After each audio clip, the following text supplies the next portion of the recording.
generation. In every age, the Church carries the responsibility of reading the signs of the times and of interpreting them in the light of the gospel.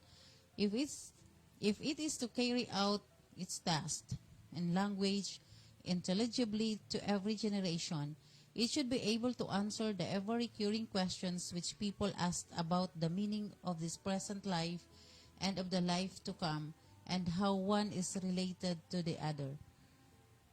Gaudium et Spes. Paragraph 4, inihatod sa Indo kan SEDP, simbag sa pag-asenso incorporated, disiplina, pagkasararo, pagkamahigos, asin pagsarig sa Diyos.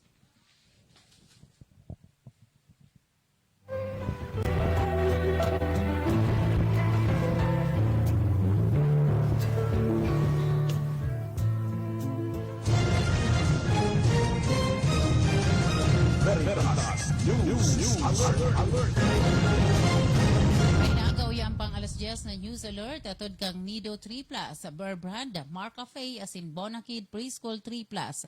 Magayon na ideya para kay Presidente Rodrigo Duterte ang pagdalagan sa pagka-vice-presidente sa 2022 election. Alagad sinabi kan Presidente na ang trabaho sana kan ikaduwang halangkaw na posisyon sa nasyon ang maghalat hasta sa malanta ang Presidente. Liwat na sinabi ni Presidente Duterte ang problema kan iligal na droga sa nasyon.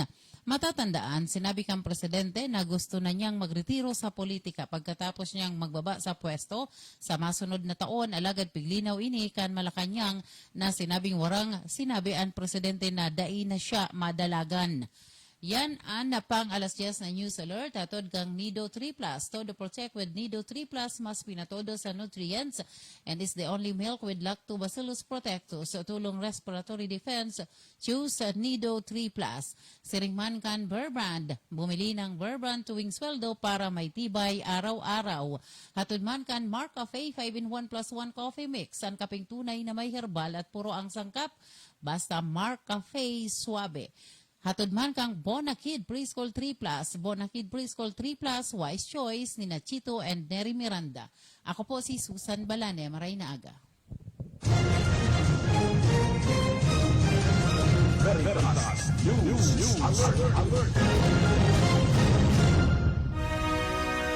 Ini ang Veritas Legaspi, Radyo Asin TV, katiwala sa katotohanan.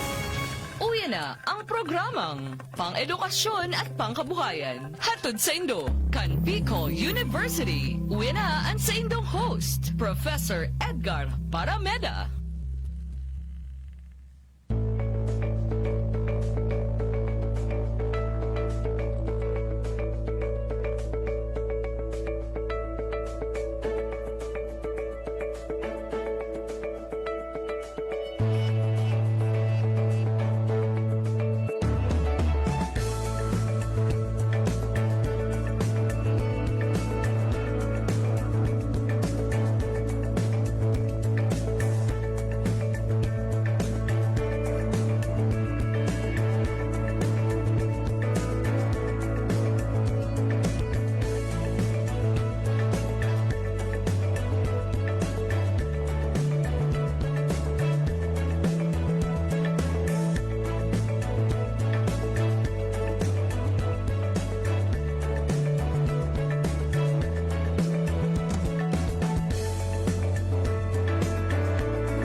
Okay, good morning. Maray na aga po sa inyo po sa mga tugang. Welcome po sa launching first episode kan samuyang programa.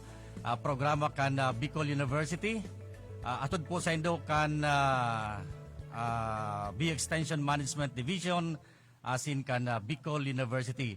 Ini po ang launching kan sa tuyang programang pang-edukasyon at pangkabuhayan digdi po sa Radyo Veritas. Ini po ang sa indong mga kasabay sa kudyan alas 10 nin pagkaaga digdi po sa Radyo Veritas. Si Edgar Barameda, ang chairperson po kan Department of Entrepreneurship sa BUCBM. Kita po ang magribanan, tayo po ang magkakasama-sama hanggang alas 11 ng umaga dito po sa ating panibagong episode, unang episode ng programang pang-edukasyon at pangkabuhayan dito sa Radyo Veritas. At papaghaluin natin yung Tagalog at Bicol kasi meron tayong mga nakikinig sa labas ng Bicol region. At sasamahan din natin ng konting English para doon sa mga kababayan natin na nakikinig. Kasi yung programa po natin, maliban sa marinig tayo dito sa Radyo Veritas, sa free radio, marinig po tayo at mapapakinggan din at makikita sa DCTV, yan, sa Channel 8. Kaya kung meron kayong cable television, pwede kayong magbukas ng inyong set at pumasok kayo, pumunta kayo, hanapin nyo ang Channel 8 at tayo po ay mapapakinggan at makikita live sa Channel 8 ng DCTV. Okay. Maliban sa DCTV, Channel 8, tayo po ay mapapakinggan at makikita sa live streaming ng Veritas Radio. Yon, yung mga sa online. And maliban dito, siyempre, ito po ay programa ng Bicol University at ng B Extension Management Division. Makikita din po tayo sa YouTube channel. At of course, makikita at marinig tayo sa Facebook page ng BU Extension Management Division at saka ng Facebook ng Bicol University o sa FB ng FB page ng Bicol University. So maraming platform, hindi lang sa free radio, sa telebisyon, pati na sa online. Yon, yung mga pages na nabanggit natin at saka sa YouTube. So marami pong choices. Yung ating mga kabarangay, yung ating mga kababayan, yung ating mga nakikinig, yung ating mga kasamaan sa Bicol University para po maka-access sa launching, sa pagsisimula ng ating programa dito po sa Veritas Radio. Sabi ko po sa inyo kanina, ako po ang inyong makakasama, kasama natin dito sa Rabet at iba pang mga kasama sa BUEMD. Tayo po ang magkakasama-sama hanggang alas 10 o alas 11 ng umaga para po sa initial na episode na ito. Para po doon sa mga ating mga nakikinig na mga kababayan, ito pong programang pang-edukasyon at pangkabuhayan actually ay revival o kumbaga ibinabalik natin yung dating programa na may temang informasyon pangkauswagan noong 2017. Di ba, Bet? Okay, 2017 siya nagsimula kung saan ang Bicol University ang siyang nanguna dito. Para po sa ating mga kabayan, ang obheto, kumbaga sa Bicol yung katuyuhan, objectives ng ating programa ay upang unang-una ay ma-disseminate natin, maibalangibog kumbaga sa Bicol. Okay. Maipahayag natin yung mga homegrown technologies na nanggaling sa loob mismo ng pamantasan ng Bicol. Itong yung tinatawag natin na homegrown technologies. Marami po kami yan sa Bicol University na sa pamamagitan ng programang ito ay gusto naming ma-disseminate, mapaalam. At baka pagdating ng oras ay baka pwede nating magamit sa ating pang-araw-araw na pagbuhay-buhay, sa negosyo, sa industriya na ating kinalalagyan, magagamit din natin. So galing po yan sa Bicol University. At saka alam natin na ang mga university, katulad po ng Bicol University, yung mga SUCs, HCI, kasama po sa mandates natin ay yung mga researches. Kumbaga, ang aming university ay mandated ng 4 na pamantayan, yung tinatawag namin na instruction, yung mga pagtuturo, yung mga research, at yung production. At ito po nga po ang ginagawa namin ngayon, yung extension services. So, kasama po yun sa aming obheto na maibahagi din sa ating mga tagapakinig yung mga completed researches. Kasama po yun sa mga objectives ng ating programa. At pangatlong programa, at pangatlong dahilan kung bakit namin sinasagawa itong programa on air at saka sa mga platforms ay para maibahagi namin yung tinatawag na valuable information para sa ating mga partner agencies. Kasi maraming partner agencies, organizations ang Bicol University na yung kanilang mga kaalaman may kinalaman sa health, yung salud sa Bicol, yung kalusugan, yung agriculture, yung negosyo, yung entrepreneurship, yung physical fitness, yung IT, information technology, yung fisheries, at iba pang related information from different colleges and units, centers ng BIO na initiated ng EMD ay maibahagi natin, lalong-lalo na yung EMD Technology Innovation and Info Dissemination Center. So, kumbaga, after 4 years, binabalik namin itong programa na ito upang maging kabahagi ng ating mga kababayan sa mga ganitong pamamaraan na yung mga kaalaman, yung mga researchers namin, yung mga kaalaman namin ng mga guro at mga personal ng Bicol University ay maibahagi bilang parte po ng extension services ng Bicol University. Kaya dyan lang po kayo mga kaibigan, mga kababayan natin, marami tayong pag-uusapan, marami tayong i-discuss, marami tayong pwedeng pagkwentuhan sa ating programang yan. Initial pa lang po yun, marami pa yon. Kasi alam natin yung Bicol University ay isa sa napakalaking institusyon dito sa buong Pilipinas. Okay? Ang Bicol University po ay, kung yung maalala, ay pinag-create sa ilalim ng Republic Act 551. So noong 1970. So yan po ang istorya ng Bicol University. June 21 to be exact of 1970. So naging institutionalized siya noong September 22 of 1970 sa pamamagitan ng Resolution number 1 ng Board of Regents. So mga panimula lang po yung mga informasyon na maagi naming ibigay sa inyo. Marami pa yon. Kasi yung programa namin ay umpisa pa lang ito. Hanggang December tayo bet, di ba? So marami tayong malalaman. So ngayong umaga na ito, mga kaibigan, siyempre yung paninimula natin, siyempre hindi mawawala yung mga mensahe, yung ating panayam, lalong-lalo na po sa ating presidente, ang aming presidente, 8th President ng Bicol University, si Dr. Arnulfo M. Mascareñas. Pero lahat po yan, okay, yung mga pag-uusapan namin, ano yung trust ng Bicol University? Ano yung mga takbo? Ano yung directions? Ano yung mga ginagawa natin sa Bicol University? Kailan, ano po yung mga updates? Yan po ang ibibigay natin. Makalipas lang ng ilang paalala galing sa ating kaibigan dyan sa technical. Abultada po kami, makalihis kayo ni. Have you heard of the latest? The famous pizza place, known for its heavenly flavors, opens its new branch in Albay District. Angel's Pizza, with its newest branch in Old Albay, just behind Albay Cathedral. Now you can enjoy Angel's Pizza Double Deal. Choose 2 original hand-tossed or thin crust pizza. Pay only 570 pesos for 2 family-sized pizzas. Save as much as 410 pesos. And pay only 750 pesos for 2 big family pizzas with 490 pesos worth of savings. So head now to Angel's Pizza Albay District Branch. Call or text 0936-925-4955 and 0963-410-5248. Angel's Pizza Double Deal promo is valid for dine-in, takeout, and for delivery. Siya ang servidor na may puso sa tao, Adrian Salceda ang pangalan niya. Sa pagtabang tunay na malalaoman, si Adrian Salceda. Si Adrian Salceda, kadakol lang natabangan, kadakol bang magigibuhan sa banwaan, sa salud, sa edukasyon, sa agrikultura, infrastruktura at turismo. Yan si Adrian, talaga naman may maray na paggobyerno ang action man. Konkretong patinampo sa hararayong sityo, basta Salceda may maray na legasiya. Siya ang servidor na may puso sa tao, Adrian Salceda ang pangalan niya. Sa pagtabang tunay na malalaoman, si Adrian Salceda.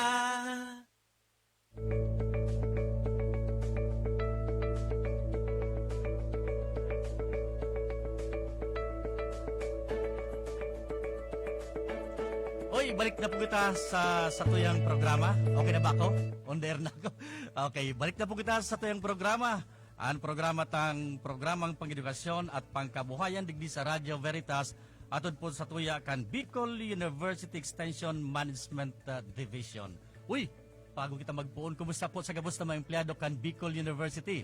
Arami naka-tune in, naka-view kita ngunyan sa mga Facebook pages kan Bicol University. Good morning po sa inyo gabos, sa gabos na mga empleyado, mga officers, mga deans, directors, mga gabos-gabos na po.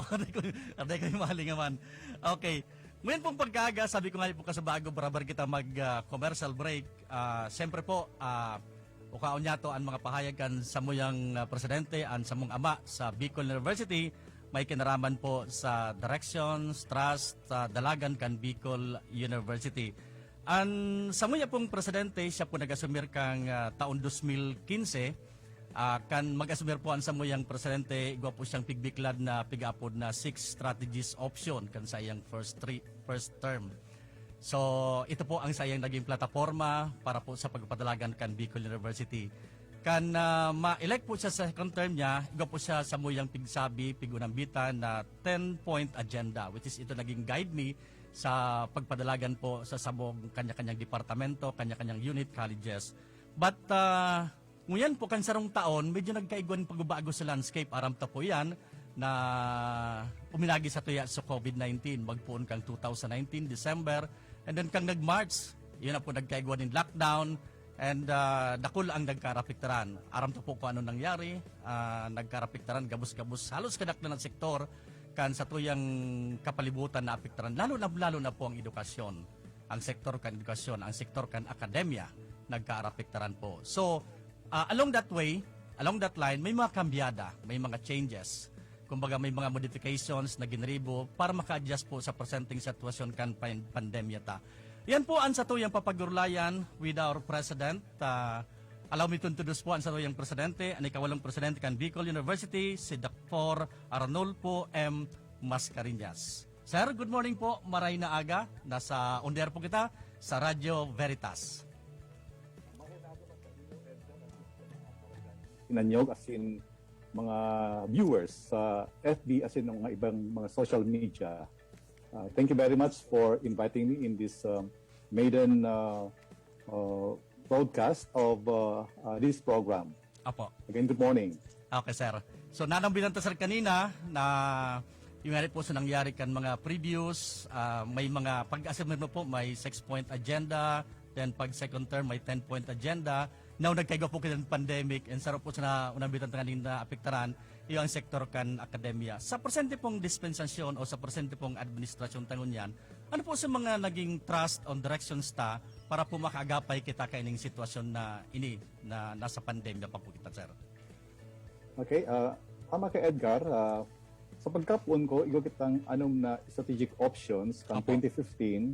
As in, ako nag-assumir sa sakuyang pangunduang torno, igo kitang sampulong directions. Apo. But last year, because of the pandemic, we have to come up with a new set of trust and priorities which we started muna 2021. Apo. For 2021, igo kitang sampulong mayor na prioridad para sa Bicol University or pig-abot ang trust and priorities or programs. Apo. Primero, of course, sa mga centerpiece kan sa tuyang programa sa Bicol University, itong sa tuyang pagkonstruhi as pagkumpleto kan mga physical facilities sa iba-ibang campus kan Bicol University. Siguro, dapat ko siguro unambitan ang mga mayor na mga proyekto na sa tuya pong tatrabaho mo na taon. Siling kan pagkumpleto kan BUPC, multipurpose gymnasium. Doon po yan sa Pulagi Campus. And kita po maswerte because ang sa tuya pong pag-iriba sa Kongreso as in sa Senado, pigtawan po kitang 40 million para po itong BUPC gymnasium na konstruhir po kan early part of 2000. So in other words, almost 2 decades na po itong gymnasium sa BUPC. Until now po, dahil po siya kompleto. So this year po, pupo na po itong pagpadakos kan trabaho naman sa BUPC gymnasium. Pangduwa pong major project po sa BU ngunyan, ito pong 2-story Bukaf dormitory. ngani po na pagbalik sa mga eskwela by next year, hopefully igo na kita face-to-face next year, ang sa tuyo po mga eskwela sa Bucaf, duman po yan sa College of Agriculture and Forestry sa Ginubatan, igo na po sindang pwedeng pag-istaran sa campus po. Pangtulo po mayura proyekto kan university, iyo po itong pagkonstruhir kan College of Law building. Matatandaan, Edgar, na ini Opo. pong College of Law ta po, ini po pinag-launch ta kan 2 years ago. And again, sa paagi po sa tuyong nga pag-iriba sa Kongreso, asin sa Senado, kita po nakakuaning pundo para po kita makapagpakonstruhir ning 3-story building for the College of Law. And sa doon pong mayroong proyekto po na sa doon pong gibuhon ngayon na taon, ito pong conversion kan Borepsi Building to Business Incubation and Display Center. Ini po sa doon pong proyekto na isi-showcase ang mga technology na na-produce po kan iba-ibang colleges as in units kan Bicol University po. And finally, ito pong sa tuyang completion of the infirmary building po. Ini po, garing mini hospital po sa Bicol University na igo pong, I think, 20-bed capacity po. And digdi po, kuya ito mga doktor ta, mga nurse, as in, pag ito nagka-face-to-face contact na by next year or succeeding years, sila po magiging pong importanteng component kan sa tuyang universidad. Pangduwang mayor tang proyekto or priority for this year Edgar, Opo. iyo po itong sa tuyang pagrehabilitar or pagrenovate or pagrepair kan mga facilities na damaged kan mga bagyo. Kung sa tuyo po matatandaan, for the last 3 years, pinay pong direct hit ang Bicol region. And naturalmente, since Bicol region, particularly Albay, na direct hit, ang sa tuyo po mga physical facilities, mga buildings po, nagsusuffer po sa mga bagyong ini. So, for this year po, ang mga income kan mga colleges po, sa tuyo po pinagtawan ng direksyon na gamitin ito para sa pagpa-repair kan mga facilities na na-damage kan mga bagyo. And part kaini po na sa tuyo pong major repair or renovation work, iyo po itong pag-renovate katong Bonto building. Iyo po itong multi-purpose building, itong block building dito sa Bicol University. Dahil lang po na gusto pong i-centralize ang registrars as in cashiers, dumang po sa baba. Ngayon po one-stop center na po ang Bonto buildings. So ang mga estudyante, ang mga stakeholders, they don't need to go anywhere.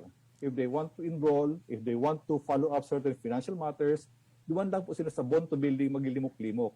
As in po duman sa Bonto building, duman naman po i-istasyon itong mga taga-finance, as in mga taga-admin support personnel po.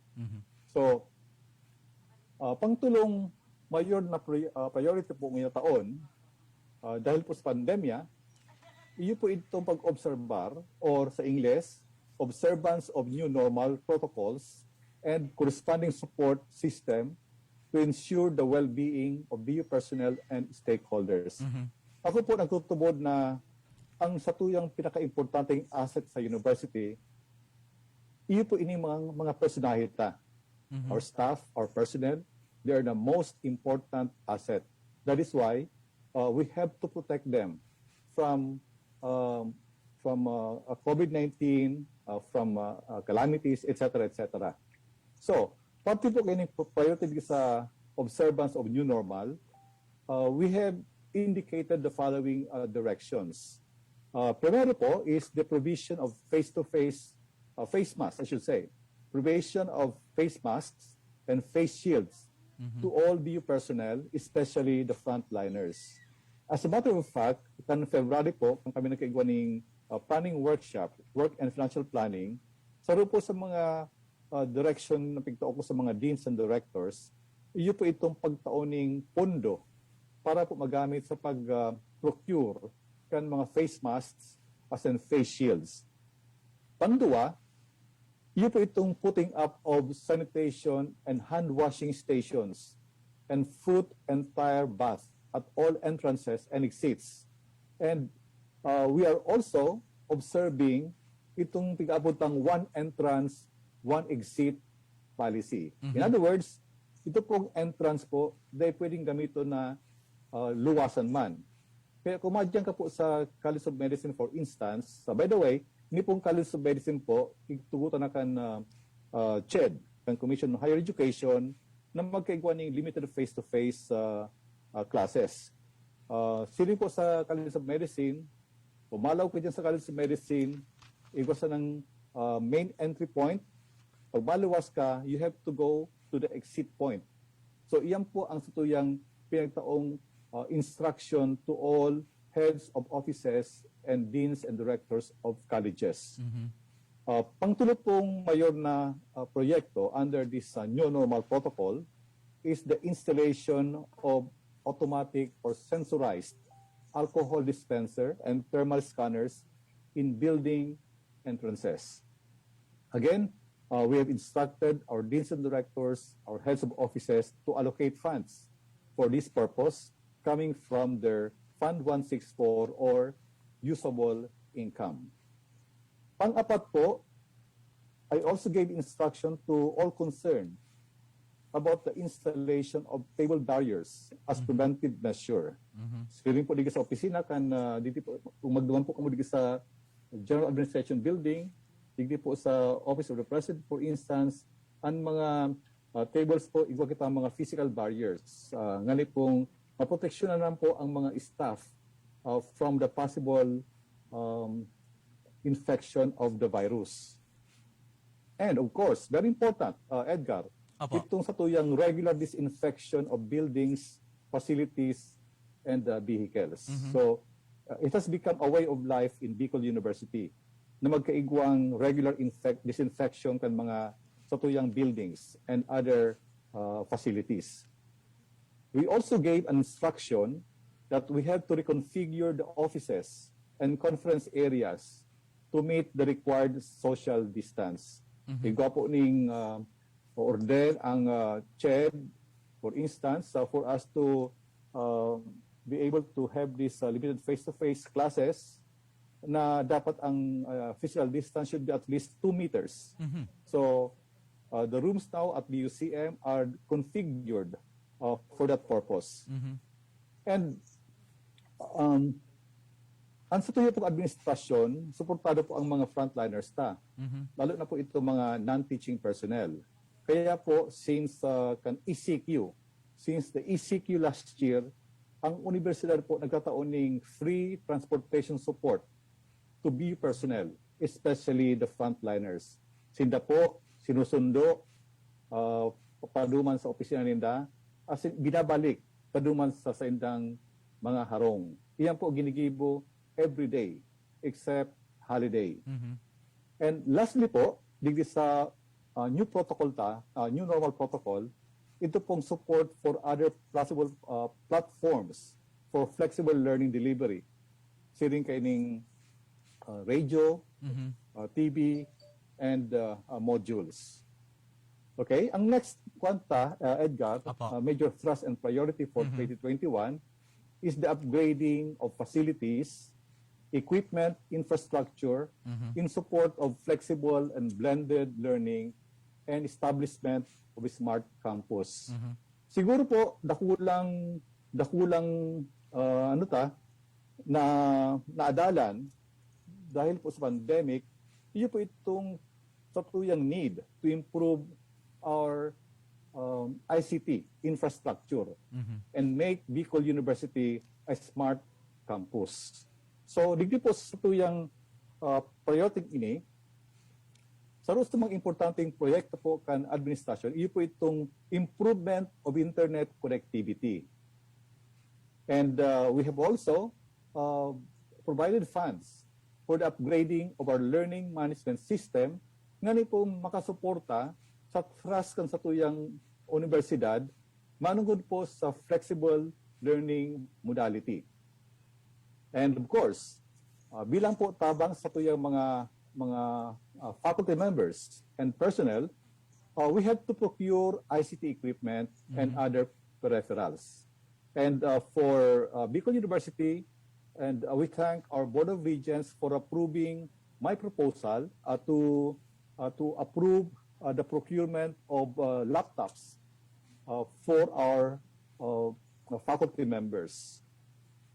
And lastly, under this priority is a subscription to online journals and other learning materials. By the way, Edgar, Yes, po. kan nakaaging aldaw, ito pong Finance Committee and Board of Regents, they approve our proposal about the ISSP, yung Information System Strategic Planta for 2021 to 2023, wherein in that ISSP we're given the direction as to what to do with our ICT. And we're also glad to inform the public that the Board of Regents Finance Committee has approved the allocation of 35 million pesos for the modernization of our ICT facilities in Bicol University.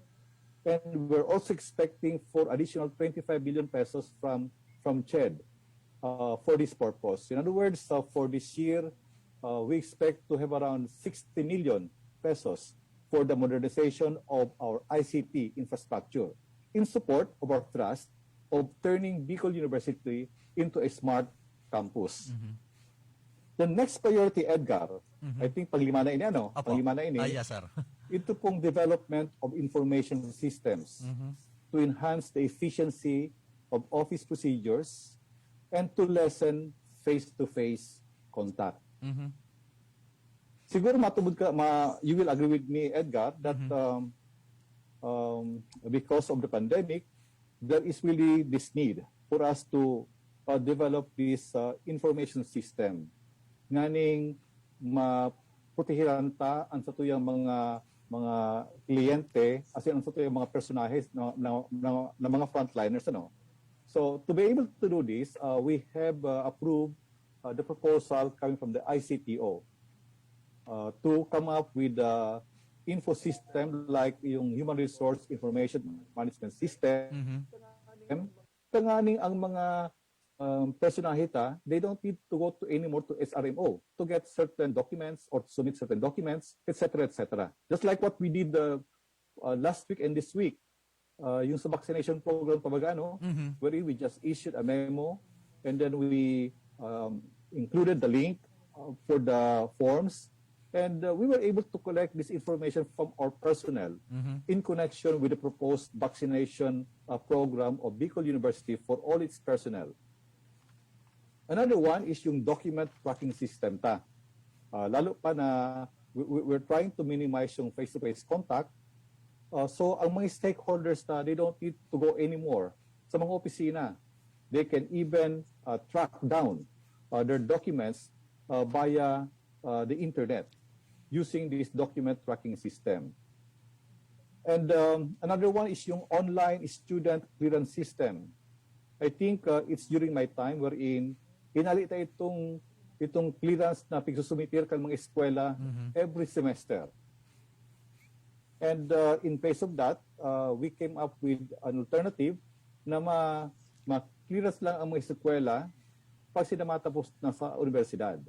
But with the pandemic, we have to come up with the online student clearance system such that they don't need anymore to look for their professors na ma-assign sa indang mga clearances. And very important, of course, yung satuyang procurement information management system. Kasi po, kung ikakita ang mga projects or goods for bidding, ang mga bidders, mga suppliers they still go to the PRMO or the Mansabat to submit their documents or to follow up their documents.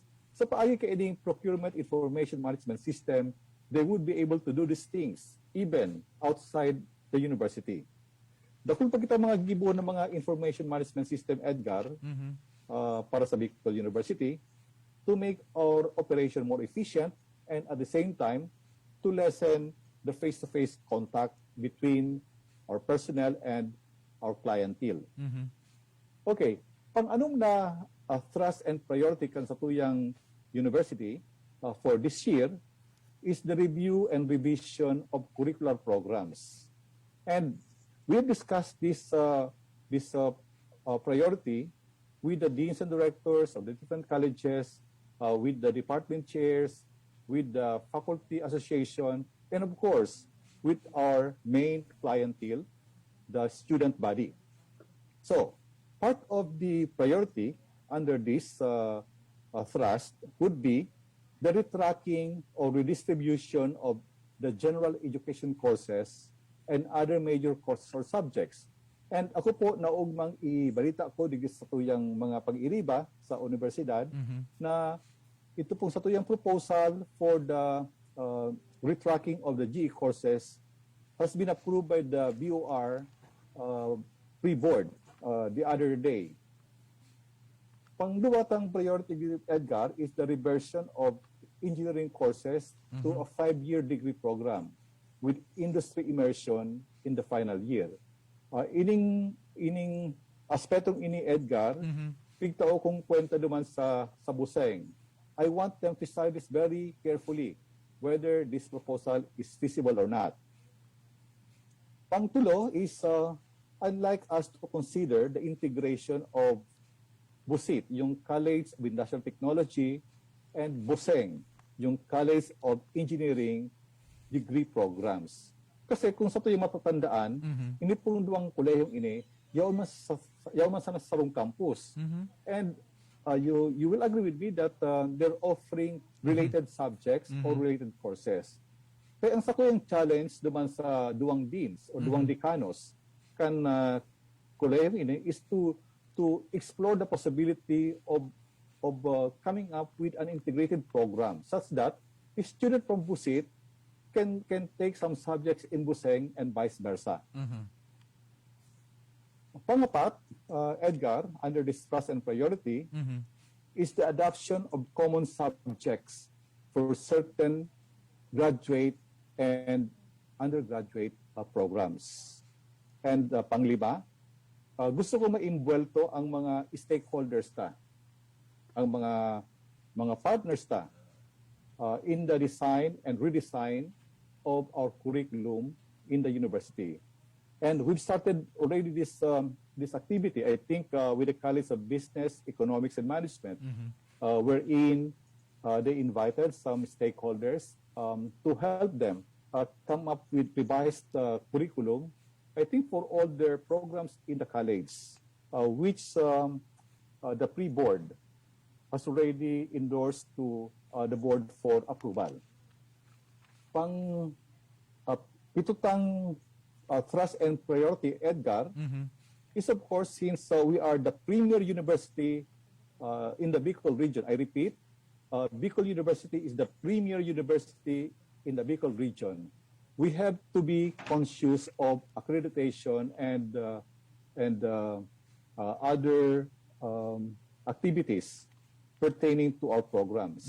And I'm happy to inform the public that our target for this year, as regards accreditation of undergraduate programs, is 80%.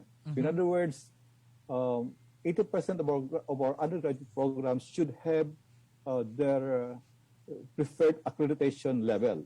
Right now, ikaw kitang, I think, 4 na programa sa undergraduate na igwa ng level 4 accreditation. That's the highest academic accreditation ever. Igwa kitang 4. And the rest are level 3 and level 2. Dito na sa ng mga kurso sa BU ang yaon sa level 1 accreditation. Most of them, naka-level 2 as in naka-level 3 na. And we'll also be continuing itong sa tuyang pigpunan kan 2010, yung ISO audit. And I think for this year, ito pong sa tuyang ISO audit, mapuon sa Oktubre na naman. Kaya sa mga naghihinanyog ng mga personal kan BU, pasensya na po kung come September or August, magiging very busy naman kita para po i-prepare ang mga dokumento para sa maabot na ISO audit sa Oktubre. And finally, under this thrust and priority, ito po sa tuyang QS Star Ranking. Maswerte po kita na sa kansarong taon po we embark on this QS Star Ranking because we were recommended by CHED National. We are one of the 20 HEIs in the country which the Commission on Higher Education recommended for QS Star Ranking. In other words, ang CHED believes sa Bicol University that we have what it takes to become a world-class university. And base po naman sa gidibong evaluation ng QS, nakatulo pong star ang Bicol University. And we're not going to rest our laurels digdi po sa tulong stars. That's why this is a work in progress. We're going to continue until we get yung 5-star QS star ranking ta. Again, that's an additional work for all the personnel. Okay, sir. Okay, thank you so Yes, much. sir. Yes, ako, sir, I can attest mismo sa mga priorities, directions kan Bicol University. Taon-taon, sir, pag ubalik ta, tama commercial break muna kita, ubalikan ta po ang dit na parte o parte kan mga naging trust and directions ta, may mga adit na hapot, sin adit pang klarifikasyon, makalis lang ka nagkapira pang pagiramdom.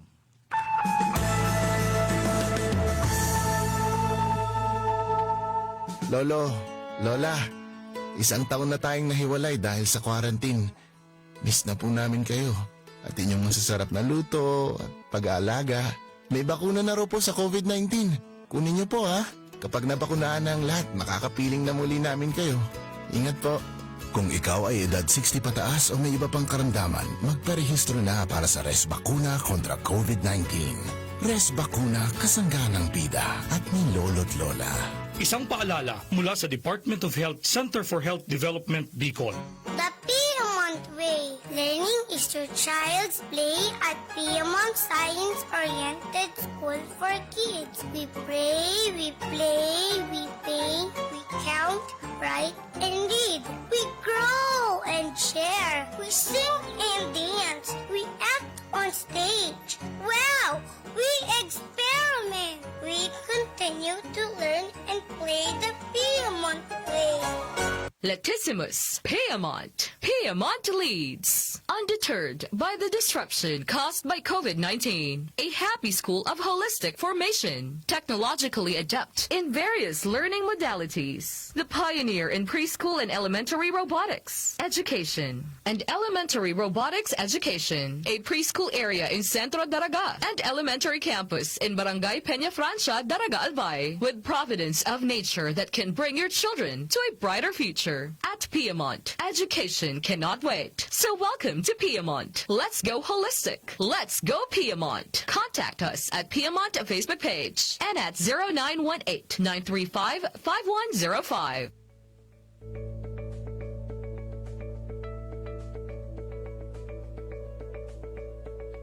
Okay, thank you so much. Balik na po kita digdi sa satuyang programa.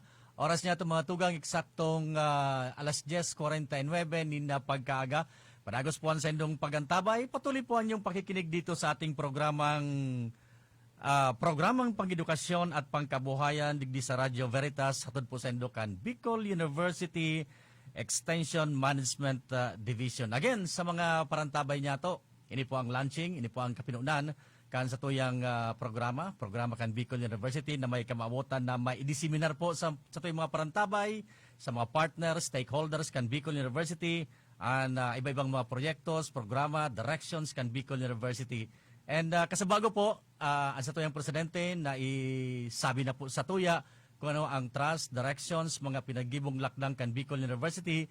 Kasabay nga ni po kaning pinag-apod tang mga pinagigibong lakdang sa irarom kang new normal. Nabubalikan ta po ang sa tuyang presidente, kasabago halos detalyado, kompleto na po na naibanggit niya, naisaro-saro ang mga priorities, trust, halos nagkaanom ito. Ang kadaklan nakasentro na agad so kung paano kita maka-adaptar digdi sa presenting sitwasyon kan pandemya sa ICT, So modernization, so mga allocation para po digdi sa para mapakusog ang sa tuyang ICT, pag-alokar ng dakulang pundo, so sa pagbakalkin mga laptops sa tuyang mga personahe, sa tuyang mga teachers. Yan. Tanganing mas lalo mapalikas ining online education niya to, in modernization. And then, banggit po kan sa mga presidente na siyempre, di mo wala sa pag-apod ng pag-care, siyempre, pagataman sa mga tao, lalo mo niyan na may anon sa tuyang presidente na ang sa tuyang mga empleyado mapararam na sa vaccination program. Sir? Yes, Edgar. Apo. Sa aga po, mapo na ang satuyang vaccination program sa Bicol University. And in Mapadagos po, I think 986 personnel have signified na mapabakuna sinda. Apo. And we are the only state university here, I think, in the Bicol region and even outside the Bicol region na igwang sining kaning programa para sa mga personahe. And also, aside from that, hindi po sa yung mga estudyante po, kabali man yan po sa programa ta. After matapos ang satuyang vaccination sa mga personahe, isusunod na po ito mga estudyante. Kasi po, dahil kita makaka-limited face-to-face by next year, unless inisto yung mga eskwela po, mabakunahan. Kaya ako po, i-encourage ko ang mga personahe na naka-schedule na bakunahan starting this Friday and up to next week na tabi man magduman na lang sa Buseng Gymnasium na iyo po ang satuyang vaccination center. Ini po ang satuyang vaccination program, this was realized through the support of the DOH and of course with the active involvement of the College of Medicine, the College of Nursing, and our BU Health Service. Okay. Sa aga po yan, sir, mapuon sa vaccination program ta? Yes, Edgar, mapuon siya sa aga. Ay, kulibat ko pala, sir, bago kita magpadagos. So, mga gusto pong maghapot o may mga queries about di po sa tuyang programa, pwede po kong mag-upload sa tuyang cellphone number digdi sa Veritas Legazpi, mga contacts ta, either pwede kang mag-upload or mag-text. Ang Globe line ta is 0956-426-8091. Ang Globe line ta po, ulitin ta, 0956-426-8091. And then sa smartphone naman, 0961-521-7210. And then kung may mga, ano po kamo, gusto nung mag-manifest or may mga gusto mong ihapot, naka-open man po ang sa tuyong mga FB pages, di ba, Bet? Yan po, pwede ka mag... basahon ko rin may mga text messages lang kita, sir, madali. From Ma'am, Ma'am Jonah Bilaos, congratulations, BUMD, on launching of Education and Livelihood Program. Thank you so much. Ay, kay Ma'am Jane Mascarenhas. Thank you po. Congratulations sa Bicol University. Okay, sige na, uni pa. From Mel Mahapanes. Uy, si Ma'am Panes. Ini po ang nakabase ko yan sa US. Dati ta po ng teacher dyan sa high school. Ma'am Panes. Okay. Congratulations on the launching of the programang pang-edukasyon at pangkabuhayan. Good luck and best wishes. Uy, thank you, Ma'am. Member ni Sir Kang Alumni Association International. Yeah. Opo, I remember Mel Panis. Opo, sir. Nakabase po sinda sa US ngunyan. Nakulaan po sa indang grupo. Oh, hello, Mel. Opo, naka-view po sinda ngunyan sa Satuya. And then kay Ma'am Lastrella. Yan, kay Ma'am Lastrella. Sa grupo po ninda sa presidente ni Kang Alumni Organization sa Estados Unidos. Okay, meron pa? Taon-taon babasahon ta. Ayun. Oy, si Ma'am Weng Suelo. Okay, watching. And then, dahol pa. Okay. So, yun po ang mga contact numbers ta. And then, sa mga online, sa mga platforms, pwede po kamo duman may mga pag-iriba po kita na willing to answer or reply sa sendong mga calls. In general po, sir, ano po ang nahiling ta na directions? I mean, ano po ang posible pang mangyari in the past sa mga masod pang mga taon, considering na ini pong pandemic, garo medyo horolabig pa, yung pigisabi ninda. Ano po ang nahiling ta pong magiging kamugtakan ng sektor sa akademya, lalo po sa Bicol University, pag-abot po kang oras? Okay, thank you, Gar, for that question. Apo. to tell you frankly, I think it's quite difficult for us to proceed to uh, the, the face-to-face mode of classes baga, ano? Ano po? Considering the fact that grabe ang tuyang kuyan sa COVID, ano?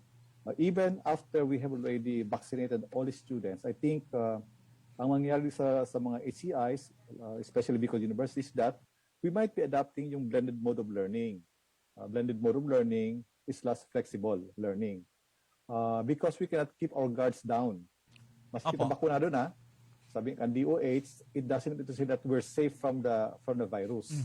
So we still have to observe these protocols, yung health protocols. And since we've invested already on ICT, we have to make use of this investment. So siguro because of this reality, Apo. baka hindi mag-prosper, mag-bloom ang satuyang BU Open University. Yes, sir. Yung BU Open University, which would later on cater to students who wouldn't want to be coming in sa Bicol University. They can do their classes in their respective homes, respective offices, thereby reducing the possibility of getting infected by the virus. So, yan ang nahiling kong possibility, Edgar, even after we have vaccinated Apo. all our personnel and all our students. Because I believe ining COVID-19 is here to linger. Gari siyang flu. Gari siyang titdas. Opo. Anytime, pwede siyang mag-explode, no? Aha. So, it's still one worthwhile to observe these protocol measures. So, maringani po sir, takita sa Bicol University halos nakanda ang pinakangdakulang proyektong pinag-aabalan tangon yan, and I can attest to that kasi nasubaybayan ko man sarang is ining ICT. With that programs na pigigibot lalo sir sa mga repairs kan mga sa ICT ta, sa mga backbone, sa mga cables, I think yun na sir ang magiging kaagapay ta pagabot kan oras so that talagang ining new normal na ini talagang sabayan ta na. Lalo sa academic. Dakulang challenge na sir, nahiling mo po na dakulang na challenge ni sa tuya. Yep. And we have to invest talaga. Opo. Because this would be, this would be the trend in the new normal. And ang mga faculty itong mga bakong sanay sa ICT, Opo. later na ito mag-laptop, later na ito mag-internet, I think they have to learn these things because that's part of the new normal. Kumbaga sir, embrace ta na ining new normal na ini. Yeah, we have to embrace the new normal. Okay. The new modality for teaching, we have to embrace that. So yun ang sir na dakulaan na challenges na which I think kita sa Bicol University kaya na hampangon ini mga challenges because of the directions, the trust na ini ang pigigibutan ngunyan. Sir, mas as gusto ko po sir na palaway ko ng pag-restoryata but garo kukunahan kita sa oras. Kukuha ko lang po sir ang ultimong mga mensahe ta po sa tuyong mga paraantabay, sa tuyong mga partners, mga stakeholders and sa BU community po sir. So first I'd like to thank Extension Management Division, Apo. Weng Suelo for inviting me in this maiden broadcast of this program. Ano nga Edgar? Pangkabuhayan? Programang pang-edukasyon at pangkabuhayan po sir. Pangkabuhayan, ano? Apo. Through this program, we provide a window to the world for them to see what is going on in Bicol University. And it is also a way by which we can inform the public of our trust and priorities, our programs in the university. And to all our personnel, you are our greatest asset. And I'm here to ensure your security in these troubled times. And to our students, we're working very hard to also ensure your safety. And we cannot gamble or risk your safety by proceeding to face-to-face classes. And to all our stakeholders, the public, rest assured that we will continue to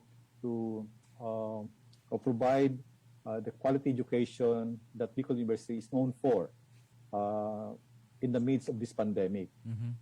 And thank you for patronizing the programs of Bicol University. By the way, Gar, Apo. I'd like also to make an announcement that Bicol University has been identified by the Commission on Higher Education as one of the 3 state universities and colleges in the Philippines Bilog na Pilipinas, sir. to offer a dentistry program. And we plan to offer that by next year. And this is supported by the Commission on Higher Education. Pag nagkataon, there would be now, I think, kasi yung pangtulo, dahil pa nag-intindi. So outside of UP, it would be BU, and then itong sarong eskwelahan sa Central Visayas ang magkakaiwan ng dentistry program. So pag nagkataon, sir, ang mga may hilig na maging dentista, igwa na silang malalaogan na classify next year. Yes, and siling kayo sa tuyang College of Medicine, igwa ini suporta sa mga maralaog na eskwela sa dentistry program kan Bicol University. So sa mga Bicolanos na gustong mag-adel sa Bicol University, sa tuyang nakaambang programa na BS in Dentistry, uwi na po ang sa indong oportunidad na matupad ang sa indong pangarap. Okay. So, mag-antabay sina sir ta next year pag nagbukas na yan, sigurado dakulong kitang mga magkaka-interest kayan sa College of Dentistry. Yes.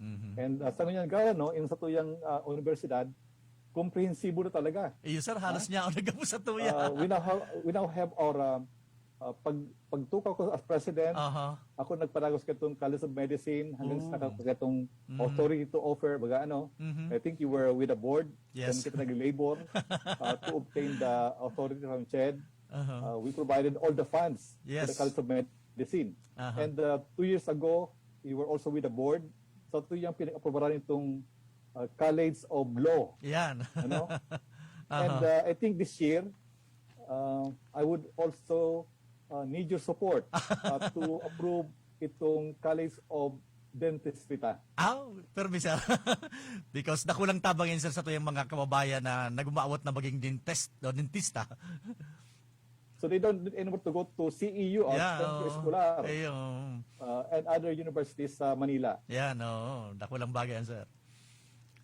Sige sir, maraming salamat po sir. Sana sa mga masunod pong programa sa mga episodes pa yung mga gusto po kitang i-diseminar na programa kan sa tuyong administrasyon. Giraray sir, apunan mo po ika para mas mai-diseminar niya sa tuyong programa. Salamat po sir, maray na aga po. As always, Edgar, at your service. Thank you sir. Okay, maraming salamat po mga tugang. Yan po ang presidente kan Bicol University, si Dr. Arnulfo M. Mascareñas sa tuyang pagipag-oron ng pagkaaga sa launching kan sa tuyang programang pangkabuhayan. Yan, programang pang-edukasyon at pangkabuhayan. Okay? Gusto tamang ko tabet ipagpadagosin niya, pero tinig ka po kita sa oras. Dasok, asin suksok, sabi na nga ni Kayan. So mga informasyon na pigtaon ni Sir Mascareñas kasubago para sa tuyong mga stakeholders, sa mga parantabay, sa mga personay kan Bicol University. Anyway, kapinunan pa lang po ini. Kada Webes mag-iiribanan kita. Sa mga masunod na Biyernes, Webes pa ya, igwak-igwang mga bisita. Sa sunod na Webes, sa tuyang pamayo kan Research and Extension. Tama? Vice President, sorry. Di ko na sorry. Sige. Sa tuyang Vice President for Research, Extension, and Management. Kay Sir Louie. Amano, siya po ang magiging then sunod kani si Ma'am Viola. Si Ma'am Weng. Sorry. Narundam ako si Ma'am Weng. Tantod, anong tayan. Anyway, sa tuyang mga Facebook account, ibubugtak mi po sa mga ang mga masunod niya mga programa, ay mga guest, ano po sa mga topic, yan po gabos mabanggiton mi. And ang EMD po, which is yung nag-sponsor kani, sarap kamo sa pinakang busy. Gabos kita busy. Pero ang EMD talaga ang sarap sa pinakang busy. Kasi imagine, kamo ang naatasan kang extension. Sarap sa mga mandato kan Bicol University. Mas magiging innovative ang opisina ini, lalo na kang nagpuon ang pandemic, lalong mas innovative kita. Kamo, lalo na. Digdi mapuon ang mga webinars, digdi sa ino nagpuon sa mga webinars bet, lalo kan durante kan mga SCQ kang 2020, Kaya siyempre magpapadago sa mga libreng seminars na itataw nindo, digdi tayo i-announce na, no? May mga libreng seminars kita. So, mailing man yan, pwede ka mong magbisita sa Facebook account kan Bicol University Extension Management Division para sa sendang o mga informasyon na gustong maaraman. Paki-like man kan sa muyang page. Yan sa Extension na Division Office. So, sa maabot na June 29, alas 9 nin pagkaaga, ang BU Webinar Tuesdays or topics underlying environment, economy, and society through digital access for year-long study sessions ay itataos sa mga interesadong gustong makaaram kang technology innovation. Tama, Bet? Ano? Hali isa sarong na naman na completed research. Ang kagayunan sa ito, Bet, nadakulong kita mga completed research. And ining programa ta, ini ang mag-serving avenue, mag-serving giya para ma-disseminartan sa tuyang mga stakeholders, sa publiko. Tayo mo nang Bet, mas maray ang apwer lang kang na-publish, siyempre, sa completion ba kang project, so ma-publish, mas magayon ma-utilize, di ba? So, yan ang objeto kang Extension Management Division, kan Bicol University, na apwera sa ining pinaghirapan na mga research, ining mga topics na ini sa technology, as in iba pa, bako lang sa makumpleto ini, ma-publish, kundi magamit. Anong apunta ka, Bet? So, ano yan? So, pigagamit na baga, utilization, tama, utilization, magkagaramit. Alini po sa completed research na design and development of dual heat source multi-commodity dryer. As in, ang maging speakers ta, yan mga faculty researchers na si Sir na Joel Habalo. So, agum ni Ma'am Rain. And then kay Professor Joel Sales. Yan, mga mid-bid po ni mga researchers. Si Sir Joel Habalo, tapos si Professor Joel Sales. Okay? Nakalampas na kita. Para kita, very generous man ang Veritas sa pagpa-extend sa toya. Okay, sa pangaran po kan Bicol University na pinamamayan po kan samuyang presidente, si Dr. Noli Mascareñas, kan BU EMD, OIC Director, Professor Rowena Soilo, as ni Dr. Beth Echano Alfane, sa kuyang kaklasmate, graduate man ini. Siya po ang head kan BUEMD Technology Innovation Information Dissemination Section. Kami po nagpapasalamat kan sa indong pagantabay. By the way, para kita magtapos, siyempre gustong pasalamatan ang mga minasunod. Ang sa tuyang presidente, ang sa tuyang VP for Research, Development and Extension, si Dr. Luis Amano. Ang Director kang Research Development Management Division, si Sir Ronel Arjuneda. Sir, good morning po, sir. And then OIC Director, Extension Management Division, si Professor Rowena Soilo. Ang Dean, ang samuya pong Dean. Salamat, sir, sa pag-permit po sa muya na makasabay po rin sa programang ini. Ang samuyang Dean sa College of Business Economics and Management, si Dr. Eddie S.C. Ang Past Director kan Extension Management Division, si Dr. Lester M. Narbay. Sir, good morning po. Ang Head kan BUMD, si Beth na Ichano, kagindalagan Alpane. Iso mga ngaran po nindo. Stop. Ano yun? So baka malay nga kamo. At in Technical Staff of BU Extension Management Division, TIID Section. Pasensya na, anong TIID? Technology Innovation and Incubation Information. Okay. So dissemination. Pasensya ka namin.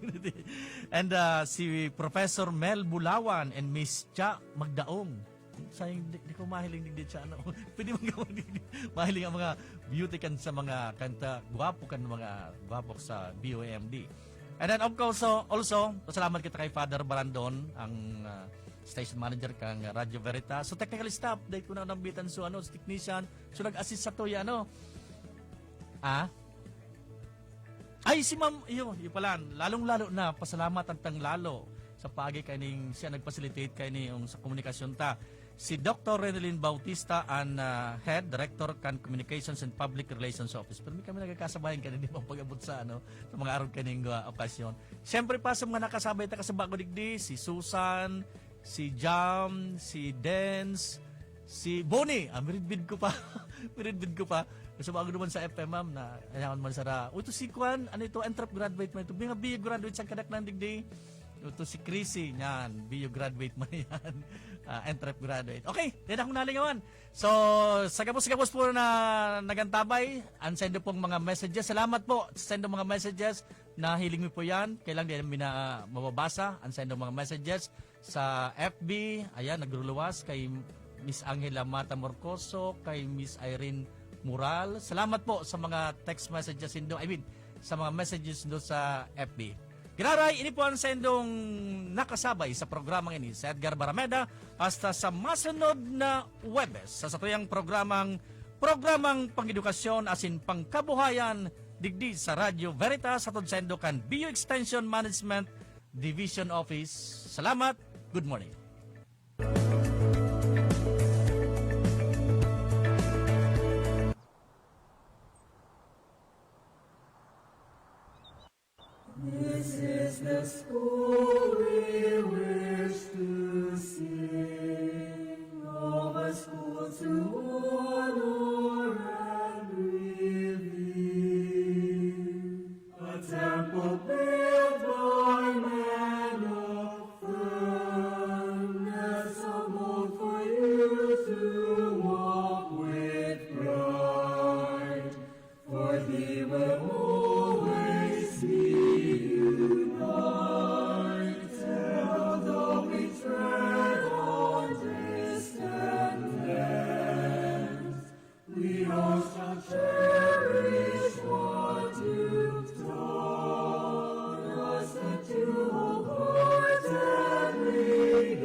Napasaindo ang programang Bicol University. Programang pang-edukasyon at pangkabuhayan. Antabayan liwat sa masunod na Webes. Digdi sana sa Radyo Veritas Legazpi.